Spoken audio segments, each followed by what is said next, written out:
Good afternoon, ladies and gentlemen. Thanks for your kind introduction. I would like to start by introducing myself. I am María Araujo, a modern language student at Metropolitan University of Caracas.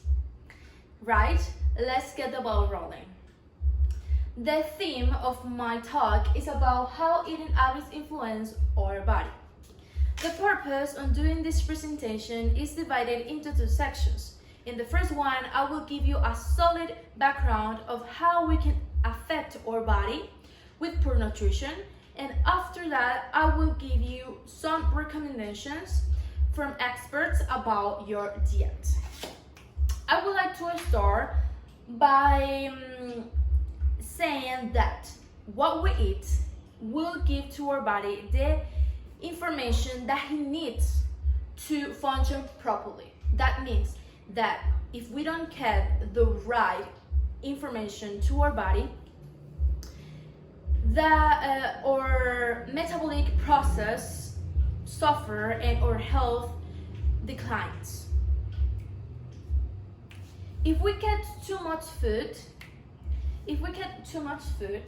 or the food that will give us wrong information to our body, we will get the risk to get a disease or bad conditions or overweight. And our skin will suffer too, because if there's stress, it will appear pimples or spots in our face. In short, what we eat is essential to our health. To give an example, when I was younger, I had a bad nutrition, so I get overweight, and I have sore spots on my face, and I was with low energy, and for any teenager that could be a disaster. That's why I decided to change my eating habits, and I discovered the power of the food in our body. And that brings us to the second section of this presentation.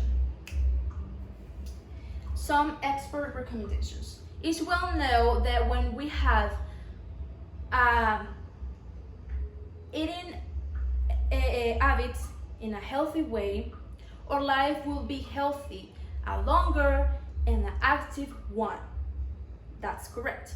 But it's important to know that this is a gradual process that starts when we decide to choose an apple instead of a cake. But here, I will give you some expert recommendations. The first one, include more fruits and vegetables in your day. Eat less facts and read the contents of the product you're going to eat. Eat less sugar and salt. And drink enough water, that is essential. And check your portions. Okay? In short, there are two things we must consider: to eat more vegetables and to drink more water. Let's summarize briefly what we have looked at. Okay, first of all, we know that what we eat is essential to our health. That's why we need to be aware of what we eat, because if we could run food, we could develop disease or bad conditions to our body or low energy, and that's the thing that we don't know. We don't need to us. Sorry. Okay, and last but not least, to improve our nutrition, to consulting with experts. Okay, are there any questions? Finally, I invite you to be concerned about your nutritional habits and discuss your method with your nutritionist. Thanks for your attention. I hope to see us again sooner. Be safe.